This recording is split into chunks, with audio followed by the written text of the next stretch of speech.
What's going on? Woo! Welcome in to another episode of the Fantasy Football Fellas podcast. It is Monday, 3:14 Central Time, December 12th, right before Monday Night Football. It is Lucas and Cameron with you hanging out with you tonight. I cannot speak. It's been a long week already, and we're only 8 hours into Monday. Oh, gotta love it. At Lucas Wenzel, at Cam Law 317 on Twitter, FF Fellas, the FF Fellas on Instagram, Fantasy Football Fellas on TikTok and YouTube, where you should be subbed. Turn on those notifications. New content every single day for you all. And subscribe to the pod as well. 3 episodes a week during the season. And if you want unsolicited fantasy football advice, my gosh, we might need to just start this whole episode over. I cannot talk today. Unsolicited fantasy football advice. Head down to our chalkboard. We got a lot of new things coming out over there too. Yes, so sir. Stay tuned. We got a lot of great content coming out over on our chalkboard. You can check that out in the link of in the description of the audio podcast or YouTube video you are listening to. I am not on my game as I kick off this episode. We got week 14 in the books though. By the time the listeners get this, we got New England and Arizona playing tonight on Monday Night Football. But let's recap week 14 by starting off with some news and notes from around the league. And let's start with Deebo Samuel.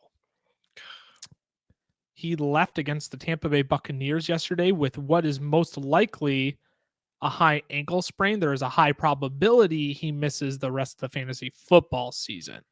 Yeah, that sucks. This is brutal. Yeah, I don't know if you saw the injury either, but I thought for sure he tore his ACL. Yeah. Like right away, and just gross. And this is the worst.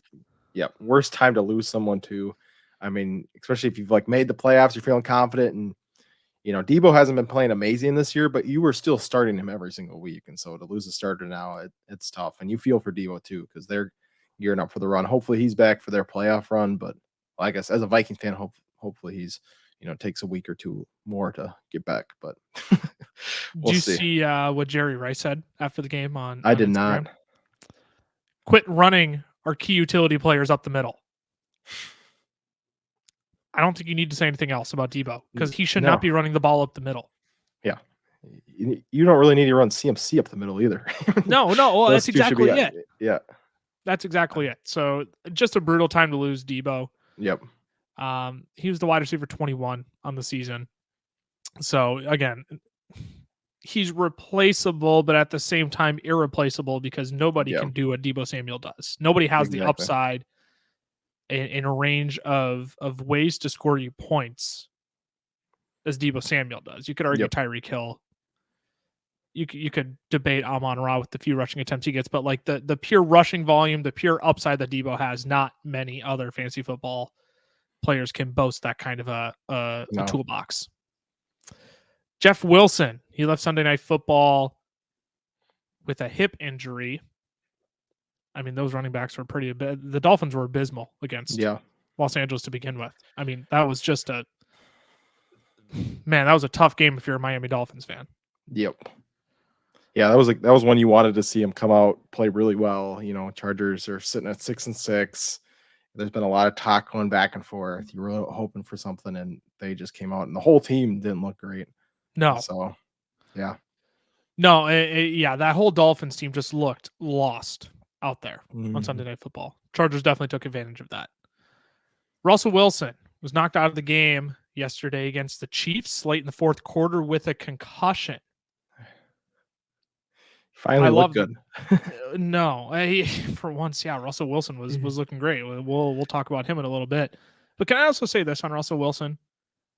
Can we I hope the guy gets better soon. Like, this is not to kick a guy while he's down. Yeah. This is not what I'm about to say is not. I don't mean for it to come across as that. But let's not let this concussion excuse the poor performances of Russell Wilson this season. Because we had the finger lingering from last year. We had reports of a hamstring injury. We had a shoulder, right? I believe he was having shoulder issues too at one point this year. Now we have the concussion, right? Like I'm not trying to kick a guy while he's down. Like, Russ is dude just lives and breathes positivity. Like, bless the man's soul for that. But like, I don't want this concussion to be like if he sits out the rest of the season, which frankly, if you're Denver, why not? Why not? Like, I know there's reason not to, but like the Broncos have been eliminated from the playoffs. Yeah. I just like, he was unfortunately bad before this too. I just don't want that to get lost in translation either when we look ahead to next season. I hope Russ comes back and just gives the middle. He would never give the middle fingers to anybody. He's too nice of a guy. But like, I hope he comes back next year and is just like, "What's up? I'm back." Yeah. I don't know. I want the guy to get better. I just don't want this to be like a cover up or like another excuse. Yeah. Carson Wentz, he's been activated off the IR. Brock Purdy, he's getting an MRI on his oblique. I didn't even realize this. Didn't he play the whole game yesterday against Tampa? I don't really know when the injury happened, or like, I think it's just a precautionary thing. Because I haven't heard anything else like, oh, he might be out or something. So yeah, they just sent out an update saying he's getting an MRI on his oblique. So hopefully it's just an MRI, it's just precautionary, and they move on with it. But that would be tough to lose your third string quarterback. Trade for Zach Wilson at that point. Okay, picks 2 and 3 in that draft. Both Kenny Pickett and Tyler Huntley. They left their respective games yesterday with concussions. So you're looking at 3 quarterbacks right now who are probably going to be out in week 15. Russell Wilson, Kenny Pickett, and Tyler Huntley. Thankfully, for fantasy purpose, none of them are your starting quarterbacks. In a super flex league, that might hurt a little bit more. But Mike White, he was knocked out with a rib injury. He was replaced by Joe Flacco, but then Mike White, because he's an absolute baller, returned to the game. I believe he left in the third quarter too. I believe he then came back in the fourth quarter because he's an absolute baller. And he was rushed to the hospital after the game.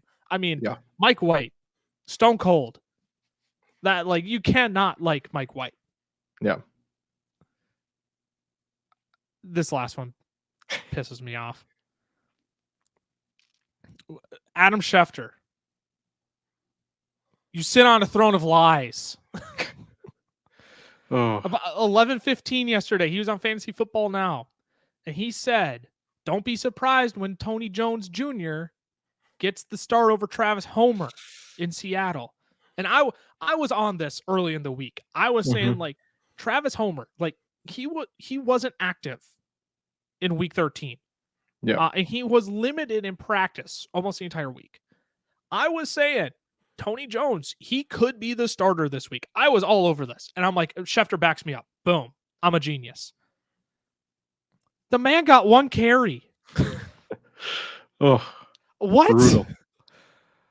I mean, not that either running back was phenomenal yesterday. No. I don't think Travis Homer was any better. I mean, he got more carries, don't get me wrong. But it's not like Travis Homer came out. Everyone's like, oh my gosh, Travis Homer smash played this week if he's a starter against Carolina. Correct me if I'm wrong. RB 33 with 5.4 points. So it wasn't like it was a huge loss, but regardless, for Schefter to come out on Fantasy Football Now and say that Tony Jones, I take what Schefter says seriously most of the time. I'm sorry, man. This one hurts. Maybe, I don't want to say stay in your lane because I hate it when NFL analysts tell fantasy analysts to say stay in your lane, but like, sorry, that hurts credibility just like that much when it comes to fantasy, at least. Yep. Let's move on to booms and busts of the week. I think that covers all the news. Yeah. If we missed anything, we apologize. But let's move on to week 13 booms. We'll get to the bust at the tail end of the episode. But let's start. Can we move this first guy to the wide receiver position? Yeah, no joke. Jerick McKinnon. Hi. Hello. My goodness. 6 rushing attempts, 22 yards. But he had 7 receptions for 112 yards on 9 targets and 2 receiving touchdowns. It's just crazy. Good for 32.4 fantasy points. Yeah. What do you do with this? He didn't even get like rushing work till the second half. Like his initial line was like 6 of 8 for 80 yards and a touchdown. Receiving. Like he didn't even run the ball. It was just ridiculous. It was everything out of the backfield, and they used him right away. But yeah, so like moving forward, like you said, like what do you do with this backfield now? I just feel like I can't trust either to be super consistent, but you want the right one because when you're right, it's paid off pretty well. If I'm not mistaken, I'm pretty sure it was still Jerick McKinnon and Isaiah Pacheco yesterday. Yes. There wasn't a Ronald Jones threat. There wasn't a Melvin Gordon threat. No. It was still Jerick McKinnon and Isaiah Pacheco, if I'm not mistaken. Yep. So I like that. That's proof in the pudding for me going forward. Like, I don't like Melvin Gordon. Like, I'm okay if you stash Melvin Gordon on the chances they just sat him a week and want him to get familiar with the playbook. But this pretty much showed me it's Jerick McKinnon and Isaiah Pacheco going forward, and I still need Pacheco over McKinnon. Yeah, Pacheco was still running back 15. He had 13 carries for 70 rushing yards. Still had 3 catches for 23 yards on top of it. So, I mean, he was still really efficient when he ran the ball, 5.4 yards per carry. So, obviously, this isn't going to happen with McKinnon every single week. This isn't something you can bank on because it hasn't been something that he's repeated ever. Right. So, yeah, I agree. I'd leave Pacheco moving forward. Christian McCaffrey. No surprise, he's the running back 2 on the week. 14 attempts for 119 yards. That man was crazy efficient. He scored a rushing touchdown, also caught one yesterday on 2 receptions for 34 yards. Yeah, great catch. 29.3 fantasy points. He's good. He's great. He's going to carry your team the rest of the season. Yeah. I just look back when everyone's like, oh my gosh, is Christian McCaffrey actually not a great fit in San Francisco? And now has he had a top 10 finish since his bye week? Or has he been a top 10 running back since his bye week? I'm pretty sure he has. Since he got traded, he's been a top 2 running back. Well, weekly finish. Sorry, I should have clarified. Weekly finish. I think he's had 1 outside the top 10. No, so he had 2 at 11. Yes. He was second, 11, and then he was 38 one week, and then he's been first and second the last 2 weeks. Yeah. So, I mean, Christian McCaffrey, he's just fine. I mean, and you look at those games, 40 fantasy points, 17, 17.6, 28, 29. Only 1 game of less than 17 fantasy points in there. Yeah. It's ridiculous. Just silly to think otherwise that Christian McCaffrey wasn't going to work. Mm-hmm. He's really good at football. Miles Sanders. I mean, the New York Giants, people thought their defense was really good, but when Miles Sanders scampers on you for 144 and 2 tutties, I think it's time to regroup. Yep. And I do got to give Michael Sanders props. He's been playing really well this season. He's got 5.2 yards per carry. He's 5th in the NFL in rushing yards on only 204 attempts, 11 rushing touchdowns. But that was the thing coming into. It's all about rushing touchdowns for Miles Sanders because he doesn't get the receiving work that you want to see. And this year he's breaking into the end zone. But you see those weeks. I mean, he plays like a Nick Chubb or a Derrick Henry.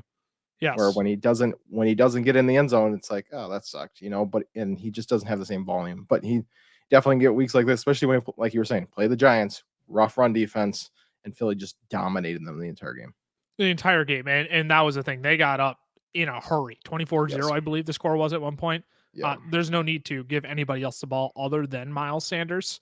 Mm-hmm. I realized my comment at the beginning of like, well, when you let Miles Sanders like that. I know what you mean. Credit Miles Sanders. Yes, but like, I know what you mean. That was my transition into. Yep. Miles Sanders had himself a really nice day yesterday. 28.5 fantasy points. If he can give you a multi-touchdown day, like again, I like the comparison to Derrick Henry and Nick Chubb because I don't think we put Miles Sanders in that conversation, but that's what he's becoming because he's no longer this pass catching, or not no longer, but he's not getting the same amount of receiving work as he did in his rookie season where he was seeing, 4 or 5 targets a game. Yep. Yeah, exactly. And like, we're not saying he's that caliber of player, but that's just the, the type of player he's becoming, Yes. For fantasy football purposes, that's the player there he is. Right. All right. Didn't want someone to be like, oh, we got there. We think that he's Nick Chubb. Clip that. The fellas are stupid. Austin Eckler was the running back 4 on the week, 15 attempts for 45 yards. Yikes, only 3 yards per carry, but it don't matter when you catch 8 passes for 59 yards. He also found a rushing touchdown, but 24 and a half fantasy points. He has the ugliest 25-point weeks you've ever seen from a running back, just stat line. And I plug him into lineups, and it's just like, I don't care how you get there. I know you're going to get to 18, though. Exactly. He's one where I'm okay watching the Chargers games because like when he gets involved that much with 8 passes, it's fun to see him go to work. Mm-hmm.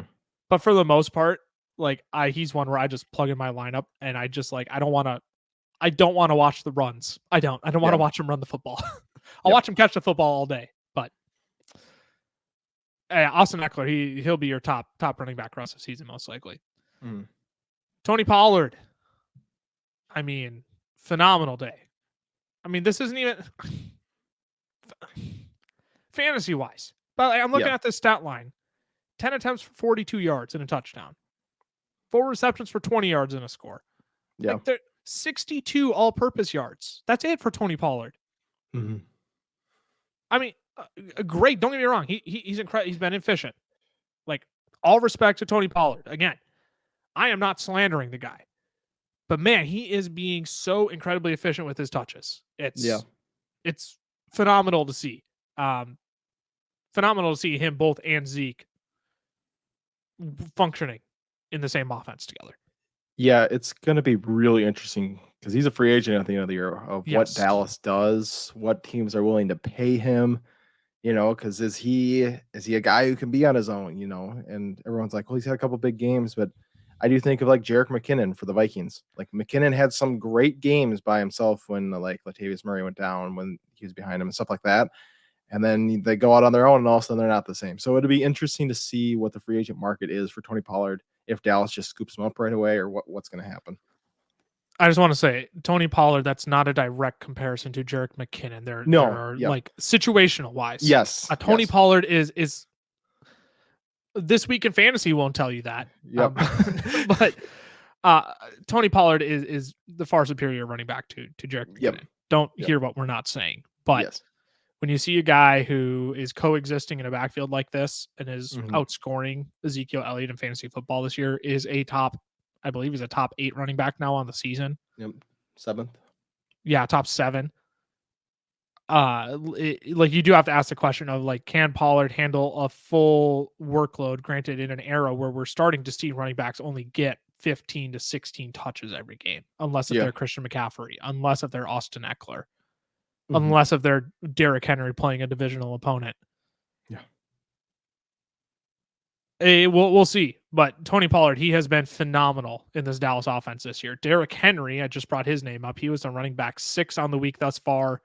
17 for 121 and 1. Caught 3 passes for 34 yards as well, 20.5 fantasy points.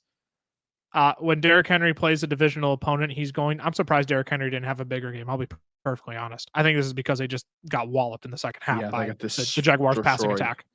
Because they got a jump on Jacksonville early, 14-0. Yeah. And then Jacksonville came back and scored, I believe, 34 unanswered. No, less than that. But I looked at that score and they stormed back in a hurry. Yeah. Yeah, because he was at like 90 yards after the first 2 drives or something like that. And it was didn't run the ball anymore because Jacksonville just took over. Yep. Yeah, he hit his prop in a hurry yesterday. I got it at 82.5. I'm like, this is insane. Are you kidding me?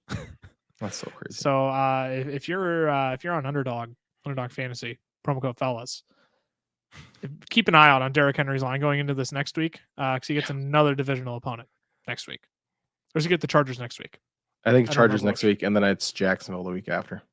Houston the week after. There it is. Josh Jacobs, running back 7 on the week, 27 for 99 and a score. We talked about him. We did a brief Thursday Night Football recap. We really didn't bring up Josh Jacobs because he's been great all year. Yeah. 27 for 99, though. That's not very efficient, but that just goes to show they were playing not to lose in that game, and they unfortunately lost. Yep. Chuba Hubbard. Okay. 14 to 74 for a score. 3 for 25 as well, 18.9 fantasy points. This was supposed to be the Deontay Foreman game. Yeah, it was strange. Foreman just couldn't get it going because I'm looking it up right now. Foreman still had 21 attempts. Yeah. But he only had 74 yards. And it didn't score either, if I'm correct. Nope. And Chuba capitalized on that. He took the score. Yep. J.K. Dobbins. I kind of feel stupid. People were asking me yesterday if they could start J.K. Dobbins, and I said I need to see a game from him first. Now, albeit I did not expect him to top 10 his first week back. Yeah. Granted, partially game script, partially we have no quarterback, so who else are we going to give the football to? Yep. 15 for 120 in a score, 18 fantasy points on the day yesterday for J.K. Dobbins. Yeah. That's a good sign. It's a good sign when he's that efficient and gives you 18 in his first week back. Yeah. I said this a while ago in one of our TikTok. This was like a long time. This was like week 6. Mm-hmm. Like I had said way back then, J.K. Dobbins could be a potential league winner because the schedule he has coming up, great schedule coming up. For sure. I don't know if you saw his big 42-yard run. He doesn't look 100%. No, he does not. He didn't get that burst, but they've just got such a good running attack that he's only going to continue to get healthier this season. Going into next year, he's only going to continue to get healthier. And they've made Kenyon Drake relevant in games. They've made Mike Day, last year they were making Devonta Freeman relevant in games. Like this is a good enough offense where even if he's not 100%, he's still going to be good rest of the season. No, absolutely. Absolutely. And when you don't have a Lamar in your offense, like John Harbaugh knows how to get his running backs efficient touches. Yes. J.K. Dobbins should be fine down the stretch. Like you said, he's not 100%. I'm still not sure if I want to smash play him next week. Yep. But I mean, he's lineup consideration now. He's like, you have to ask the questions 100%. On him every single week. Yep. Wrapping out the top 10, Ezekiel Elliott. Thank you. My start of the week. I said he was a top 10 play going into this week, and he is currently making my dreams come true. 15 for 62 in a score. Thanks for scoring there at the end, Zeke. That really saved my my day. Last second game winning touchdown. Caught 3 passes for 19 yards as well, 17.1 fantasy points. They can coexist, people. Yep. Zeke Elliott, top 10 running back in 5 of his past 6 games now. Let's move on to wide receiver booms of the week. Jerry Jeudy brought me to the promised land in our dynasty league. I made the playoffs. Shout out to Jerry Jeudy. I mean, I unbelievable. I won 169 to 70 something this week. So my opponent did not live up to the must-win standards of this game for him. I know, and he's still going to make the playoffs, which is sad. It's so sad, but I'll take my playoff spot.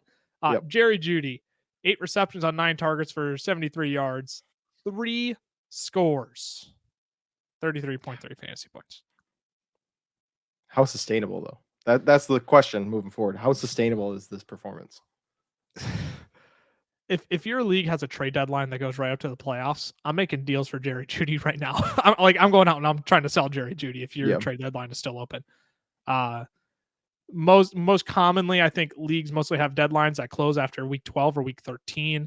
I played in plenty that go right up to the playoffs. And league managers just do their best to manage collusion and stacking teams and whatnot. I really don't care when the trade deadline ends. Like I have preference, but not enough of one. But yeah, if your trade deadline is still open and you're going to the fantasy playoffs, I'm going to go try and capitalize on Jerry Jeudy right now. Yeah, he gets at home against Arizona, then he's at the Rams, and then at KC. So, I mean, he could make stuff happen with that. Obviously, like we said before, Russ has got a concussion, but I mean, this is the first performance even close to this. Like, I don't know how much I'm going to bank on him and Russ have all of a sudden figured it out and are back. That's it. It just feels like a dangerous coming game. Back eventually. Yes. Yeah. Justin Jefferson. He's so freaking good. It's ridiculous. He's so good. 11 of 15, 223 yards, no scores, but it don't matter. 33.3 fantasy points as well. He's insane. He's really good at football, despite a loss. I mean, the Vikings their defense was. Okay, I know that made it so bad. If you blame Minnesota's loss on anything other than Ed Donatell's defense yesterday, open up your eyes. Don't blame it on Dalvin Cook. Whoa. Don't blame it on Kirk Cousins. When you allow a team 31-14, if I'm not mistaken, was the score at one point. When you allow the Detroit Lions, no disrespect, Jared Goff, that offense has been playing out of their mind this year. When your defense can't stop an offense worth a lick, That's not on Kirk Cousins, who almost completed the comeback. Yeah. Like that game ended with Minnesota scoring, I believe, 14 unanswered, if I'm not mistaken. 11 unanswered, 10 unanswered. I can't remember what exactly it was. 10 unanswered. Before the field goal, yeah. Yes. Yep. You cannot. Minnesota, that loss is on Ed Donatell's atrocious defense. Yeah, that was rough. Not to take away from Justin Jefferson's great performance. I'm getting sidetracked, but like that needs to be said because if Tyler were here, he was listening to the Vikings hotline after the game yesterday. And how many people were calling in and saying Dalvin Cook is washed, he's trash. This Detroit defense has gotten a lot better against the run. Yeah. I'm getting off track. But no, but to your point too, like we're looking at Michael Pittman this next week playing the Vikings. Michael Pittman's been, pretty disappointing. Some pretty rough weeks in the last couple. If you just watch what happened with this, Detroit offense, you got to be excited. Like Paris Campbell almost becomes a startable option again against this Vikings defense because they're just playing such soft zone. But yeah, it sucks for Jefferson. We're not talking about the same excitement, but he sent the franchise record in receiving yards, 223, and you could tell he took it personal. Like Detroit was talking it up. Oh, we held him 14 yards. He took it personal. I think he's a guy that when he has performances like that, like if you look back, 2 years ago he didn't do well against whatever team, and if they say anything about it, he does hold it personal. Like next time he plays Trayvon Diggs, I think he's going to have a big week because he's a guy that does take it personal. It's like, no, I am the best wide receiver out here. This is how I play. And I mean, there's a lot of guys like that. But I do think that's kind of the way Justin Jefferson's going to be. Seeing the number one wide receiver rest of the season? I mean, Indy, New York, and Green Bay. Got to think so. I mean, I maybe Tyreek. Yeah, I mean, it's close. It's close. Yeah. You could give me Tyreek, Diggs, or Jefferson, and I would take one of those three the rest of the season. This guy, though, he could probably be in the conversation. Jamar Chase. Yes. 10 receptions on 15 targets, 119 and 1. 6-yard rushing attempt, but 28.5 fantasy points on the day. T. Higgins left this game. So it was all Jamar Chase. And granted, even if T. Higgins was in the game, I still would be led to believe Jamar Chase would have seen 10-plus targets. Yep. He's really good. He's really good. Mike Williams. Man, am I glad I brought him back into my lineup this week. 6 for 116 and a touchdown, 23.6 fantasy points. It is good to see Mike Williams back on the football field. It is. I mean, it helped the whole team. Clearly. And this is what you expect from Mike Williams, what you hope every week. Obviously, we know he's got his ups and downs, but when he's playing well, when Justin Herbert's looking his way, he scores touchdowns, gets big yardage plays. I mean, here he averaged almost 20 yards a catch, so this is kind of the stat line you should be expecting from Mike Will. And this is the first week that he and Keenan Allen have been back on the field, fully healthy for an entire game at the same time, if I'm not mistaken. Yeah, and I think we just talk about Keenan Allen real quick. He's on at 9, but he had 12 receptions on 14 targets for 92 yards. Well, okay, so he's got his two best guys back, and they go 18 receptions on 20 targets for 200-plus yards and a touchdown. Like, yeah, Herbert's going to play a lot better now that these two are back, and he's just going to hyper target them. 100% agree. Juju Smith-Schuster, he's also playing with a really good quarterback. Got targeted 11 times, caught 9 of them for 74 in a score, 22.4 fantasy points. I mean, he's clearly the wide receiver one going forward here.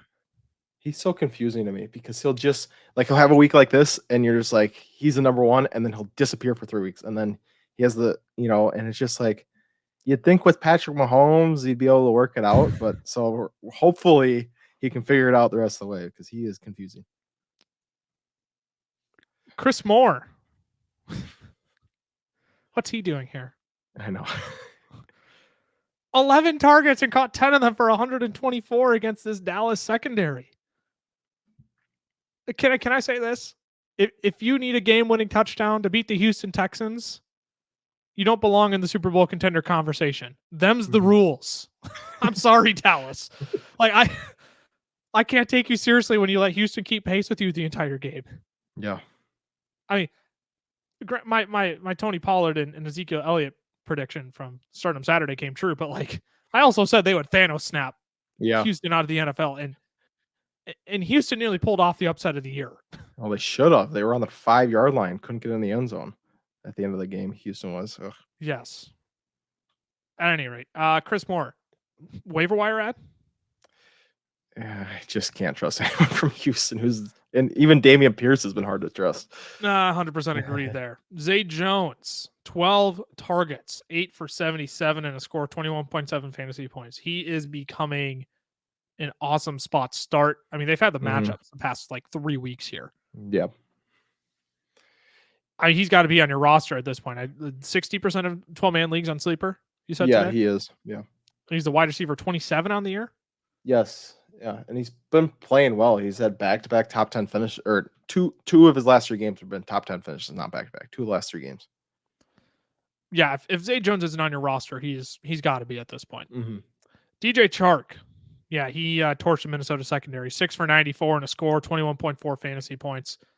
If DJ Chark can do it, Michael Pittman can do it, Paris Campbell can do it. I'm going to say Alec Pierce can do it as well. No disrespect to DJ Chark whatsoever. No.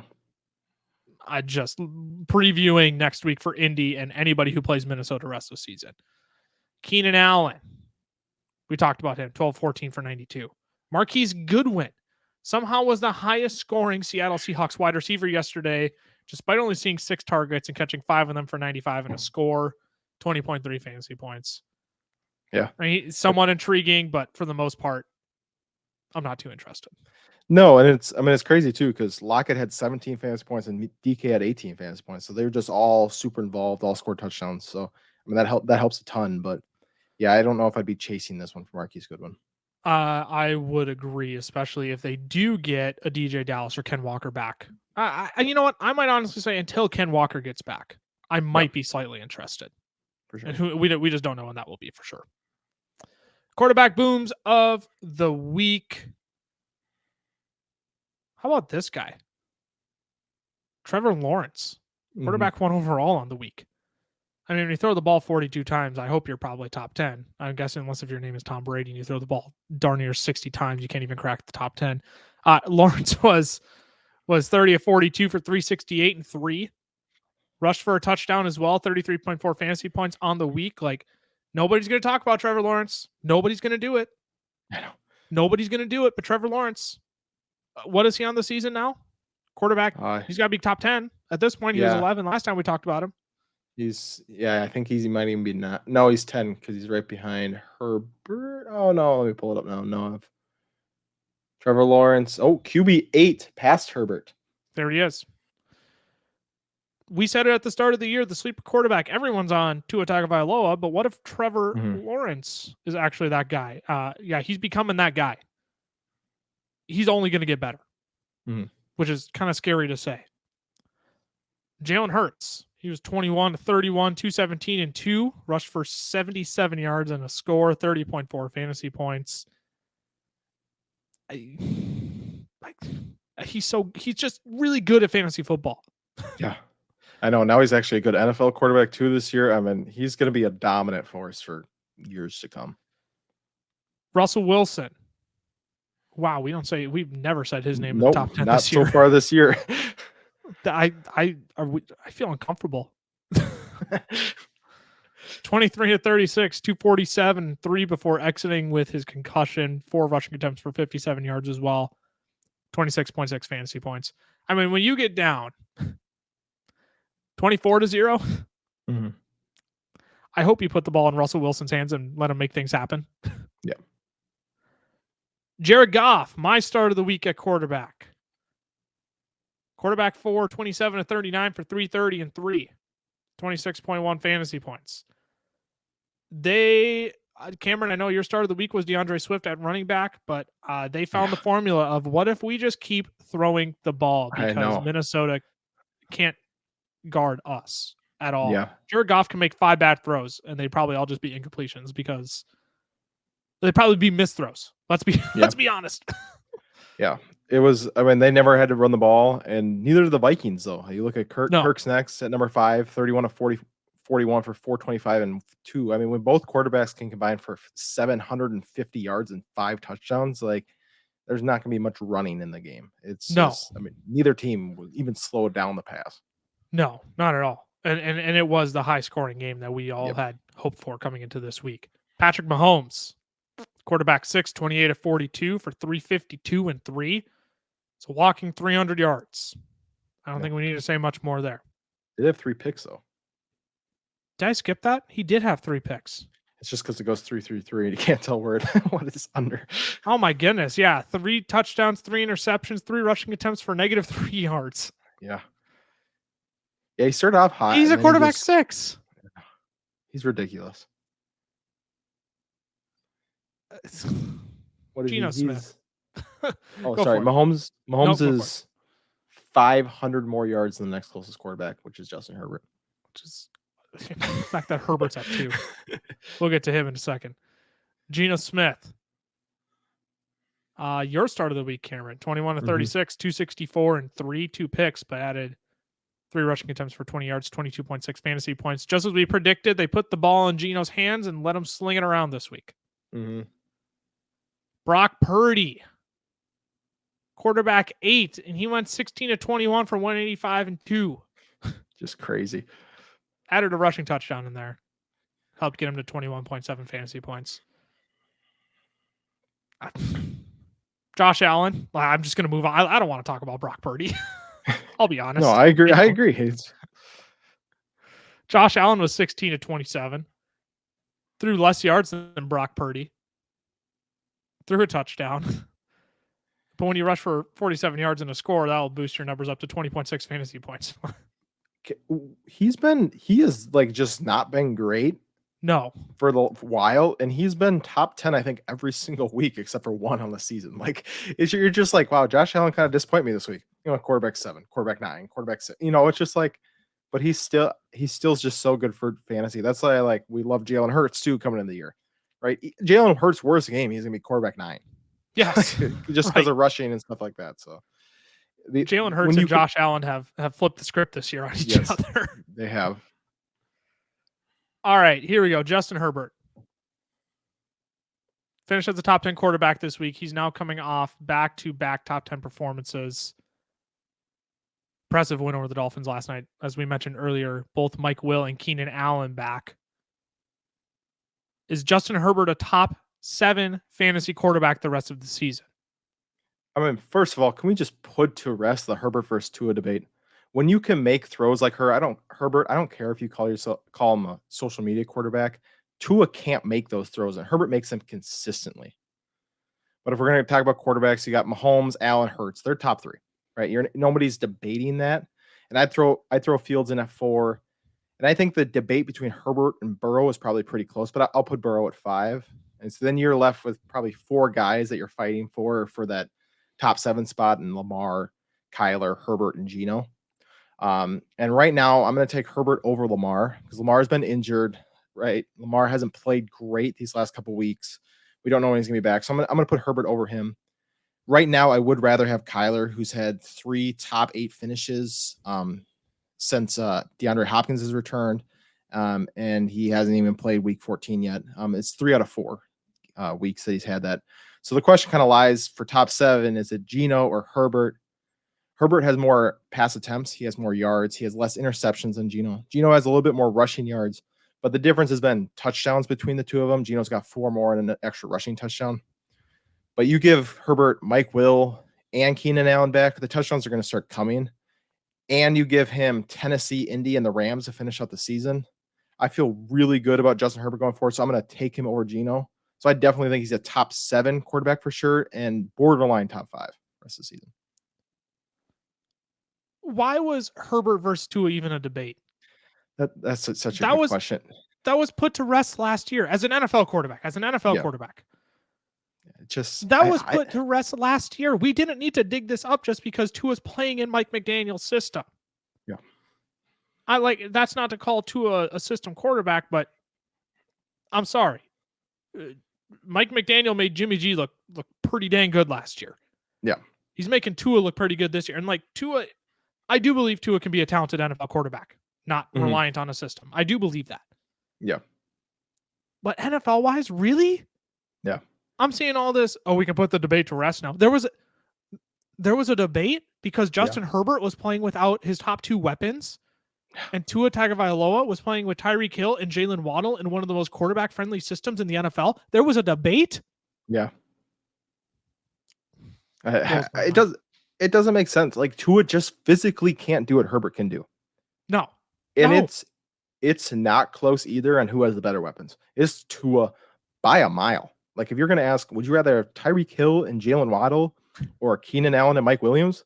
We're both I'm going to take Tyreek Hill and Jalen Waddle 10 out of 10 times. If you would ask me what coach I'd rather have calling plays, Mike McDaniel or Brandon Staley, oh Lord, I'm going to take the guy who doesn't seem like he might get fired at the end of the year, right? So I just don't think it's close supporting cast wise. And so I don't understand the debate either. Tight end booms of the week. We got 20 minutes here and we got to get through all these tight ends and our bust of the week. Evan Ingram. Holy smokes. Where did this come from? What? 11 to 15 for 162 and 2. 39 fantasy points. It's just nuts. David Njoku. 7 to 9 for 59 and a score. 18.7 fantasy points. Chigakonkwo. 6 to 45 and a score. 18.5 fantasy points. We'll talk about him later. Dalton Schultz. 6 to 10 for 87. 14.7 fantasy points. Dawson Knox.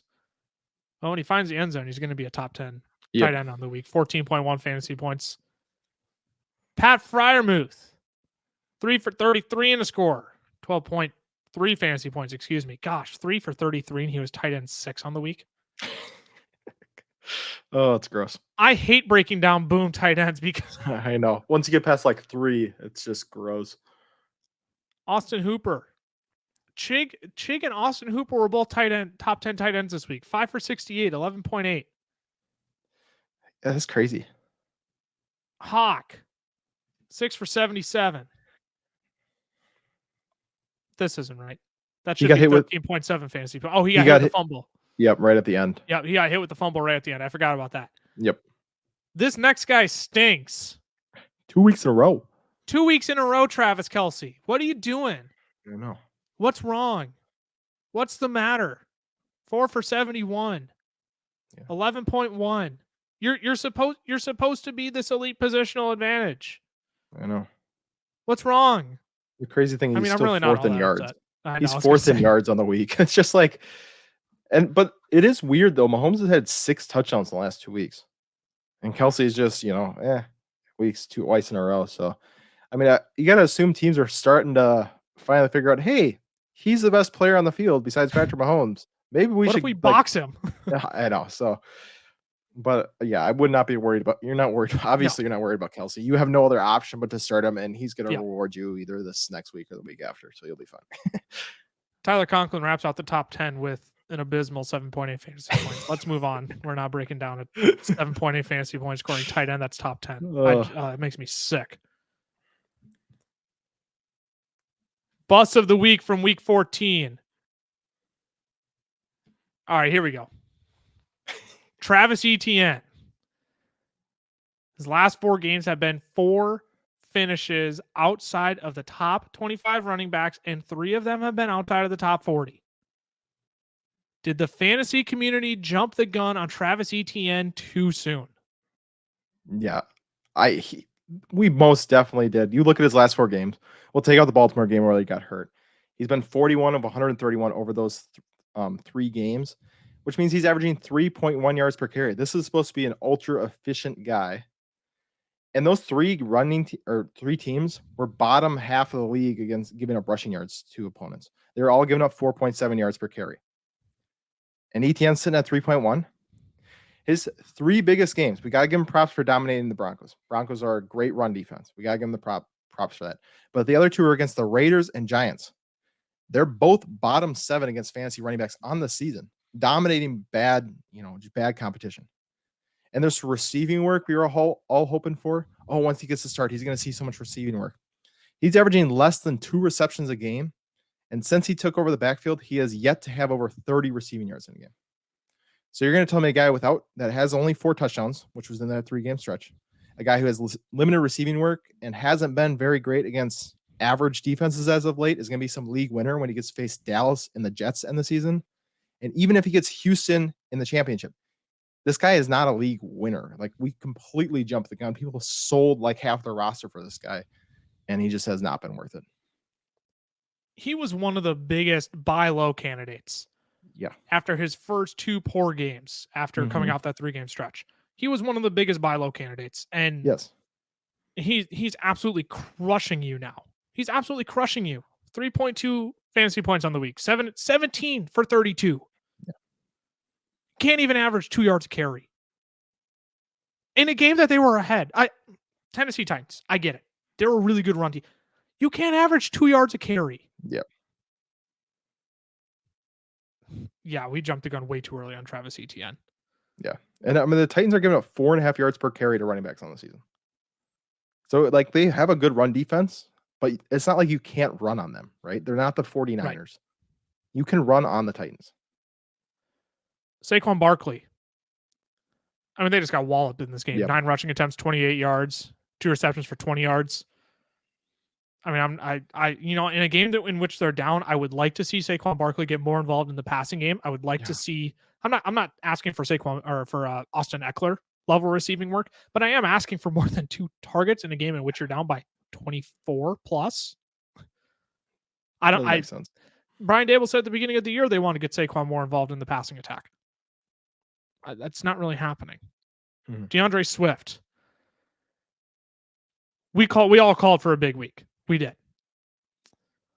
6 attempts for 21 yards, 3 for 18 in the receiving game, 6.9 nice fantasy points for DeAndre Swift on the week. They just didn't need him. No. They just didn't need him. I mean, when you can throw it 10 yards down the field every single time and it's a reception, why would you ever give it to your running back? Nicholas Chubb. I can't even use his full government name. Nick Chubb. 8 fantasy points, running back 33 on the week. He 14 for 34. What did Deshaun Watson do with Nick Chubb?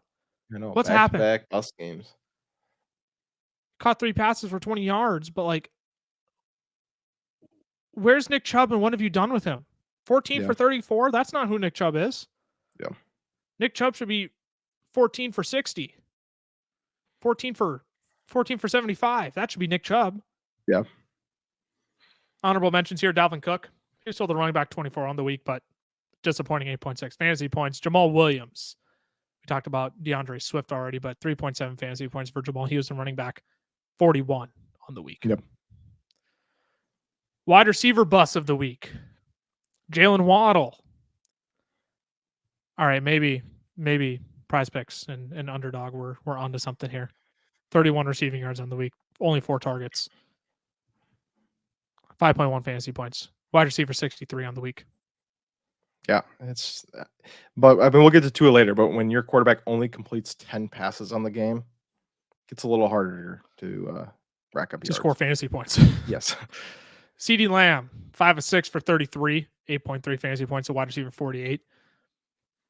I mean, he was playing the Texans. I wasn't expecting anything big from him to begin with. Yeah. But Dak missed him. There was a few times where CeeDee was open downfield. And Dak just did not push the ball downfield to CeeDee Lamb. No, and I don't think they didn't come in with a game plan to push the ball down the field, right? They just thought they were going to steamroll this team and just run the whole time. And so I think they kind of had to, adapt on the fly. He still had 5 catches, but like you said, I mean, 33 yards is Mike Evans, 9 targets. He's still getting the volume. 4 receptions, though, 44 yards. There is something wrong with him and Tom Brady. Yeah. There's something there is a big disconnect here. I don't know what's going on. I mean, when Tom Brady throws the ball, 50 plus times, darn near 60 times. I was 55 when I last looked. Yeah. And Mike Evans only catches 4 of those. Not even catching 10% of Brady's passes. Yeah, it was gross. I mean, he had a long touchdown call back on a holding penalty. He did. Which sucked. And then Brady missed him wide open in the end zone. Brady gave him an awful throw, but that just goes back to your point of they have not been connecting for like the past 6 weeks. I mean, he's been 7+ targets each of those weeks, and I think he's had 1 or 2 games where that's been decent. It's because he got a touchdown, but Brady they just look like they're just out of sync completely. Yeah. Like the other one just doesn't know what's going on. It's ugly in Tampa right now. Amari Cooper. He's been a home game merchant the entire year. And now Deshaun Watson's back. 7 targets, only 2 catches for 42 yards. Yeah. Deshaun Watson is not looking like the Deshaun Watson of old. No. And to be fair to Cincy, since he's been playing, they've been on fire. Have. Yes. That's not to discredit Cincy. Yes.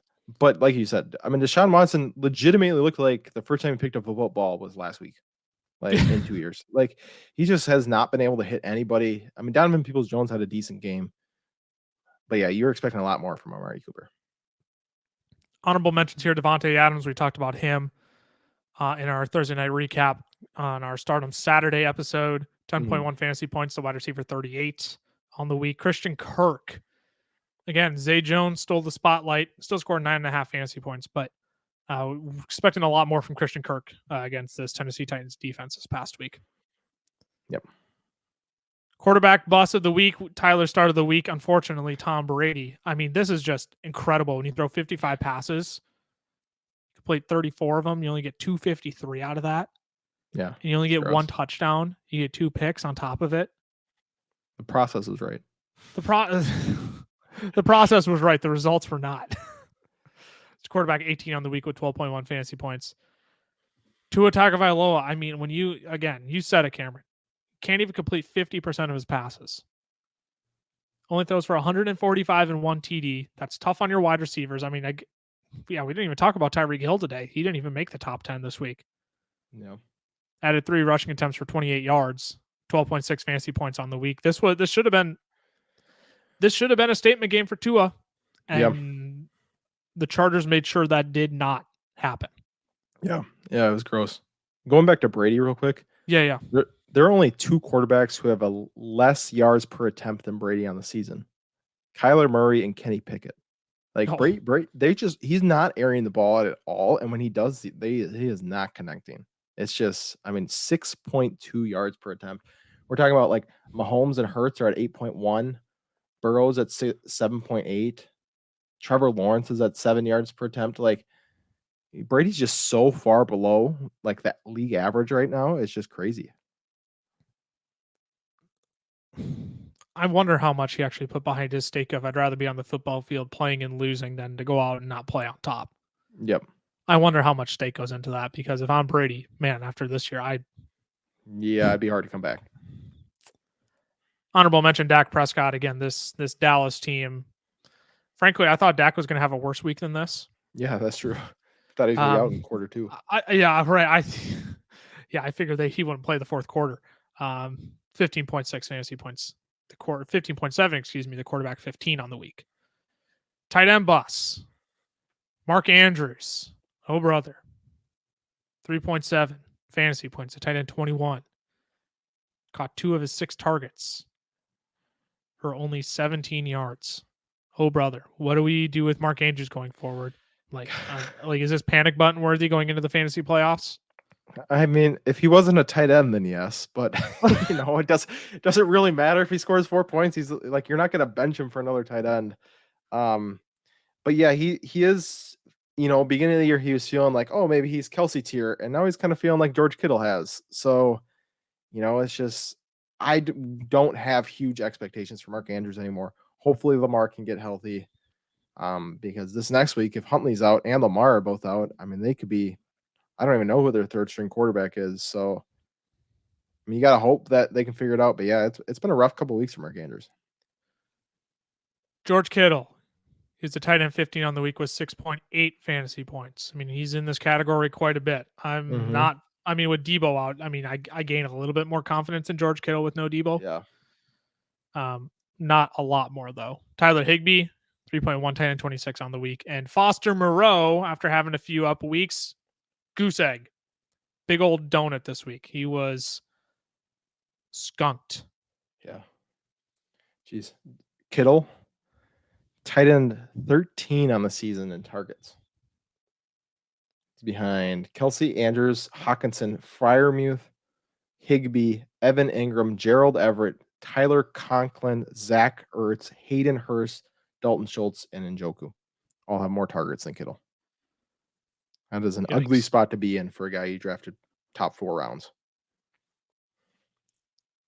Yeah, I think the only tight end you can draft in the first 4 rounds from here on out is Travis Kelce. Yeah, and you just released that TikTok. Like next year, it's going to be really hard not to take him top 6.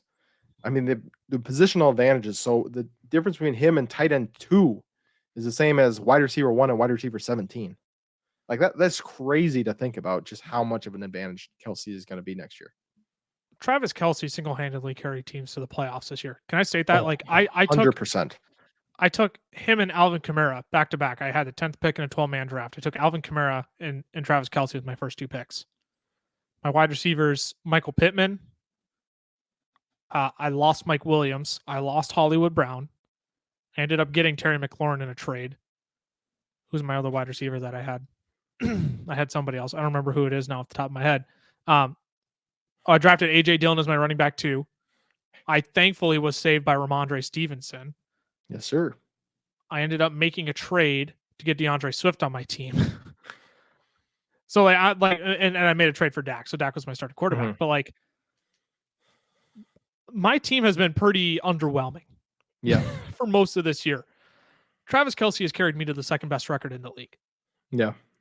He's carrying team to playoffs because everybody wants Travis Kelce in that league. I go, you do realize Travis Kelce is the only reason I'm second place in the league right now, right? Sorry, yeah. I'm not trading him when I have the only positional advantage over all of you.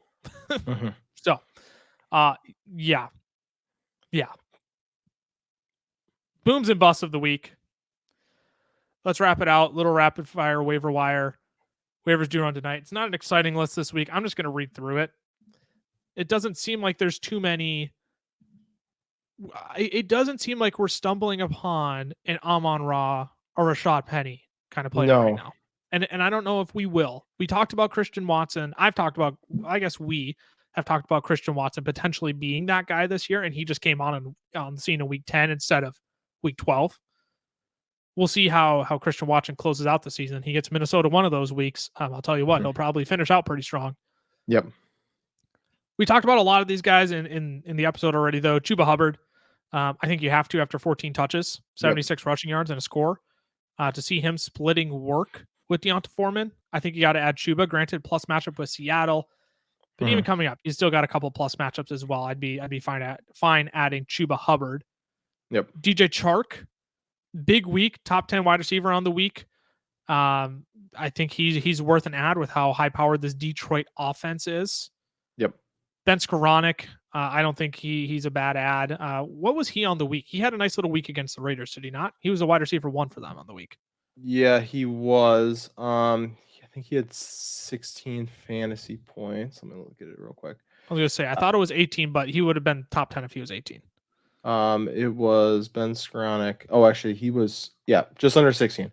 Seven catches, 8 targets, 89 yards. And this is what I expected from Ben Skoranek. You're playing with Baker Mayfield, who does like the slot wide receiver. Yep. We've seen that with Jarvis Landry. I think Ben Skoranek's a decent little ad this week if you want a depth piece. And then Chikakonkwo, if you don't have him rostered in the desolate wasteland of tight ends, I think he's a player absolutely worth adding this week because now back-to-back finishes inside of the top 3. He was a tight end one overall, not one overall, but back-to-back weeks inside of the top 5 tight ends. Yep. Yeah, I would agree. Last guy, we mentioned him earlier. You had said he's rostered in 6% of the league. Oh, yes. Zay Jones is on your waiver wire. You have to add him. Yes. At this point, he's certified wide receiver 2. Evan Ingram is not going to do that every week. But Zay Jones could put up that every week, even with Christian Watson having a great week. So maybe not the same extent, but gives you a serviceable flex. So yeah, he is definitely someone that you should be looking at if he is on your waivers. Anything else you want to add before we close out? No, I don't think so. But this is the time where you need to be watching your waivers. I mean, maybe someone's got a guy who's been banged up. They drop him. Maybe J.K. Dobbins was on your waivers for some reason. You should be picking him up. Guys like that, that maybe they're not projecting anything this next week because they're hurt. Like someone drops Lamar, pick up Lamar. So you just need to be really combing through those waivers right now because this is the time where it really matters. 100% agree. Make sure you follow us on the socials for all sorts of fantasy football content every single day. FFL is on Twitter. The FFL is on Instagram. Fantasy Football Fellas on TikTok and YouTube. Got lots of great TikTok content coming out. We got lots of great YouTube content coming out. So make sure you are dropping us a follow, subscription on the YouTube, turn on those notifications. Same with the podcast. If you want to join a community full of league winners, unsolicited fantasy football advice, your question is almost always answered by either us or somebody in the community. Got lots of great content, lots of, can I say, exciting news coming out over there? Oh, yeah. On all of our platforms, so you should be following all of our socials. Lots of exciting stuff coming out. You can join our Chalkboard down in the description of the audio podcast or YouTube video you are listening to. I can't wait to make that announcement. It's going to be fun. It's going to be fun. Thanks for tuning in to another episode of the Fantasy Football Fellas podcast. 2 of the 3 Stooges being dudes, the Fantasy Football Fellas. We will see you all midweek to break down everything week 15, the week 1 of the fantasy playoffs when it matters the most. We will see you all then. Deuces.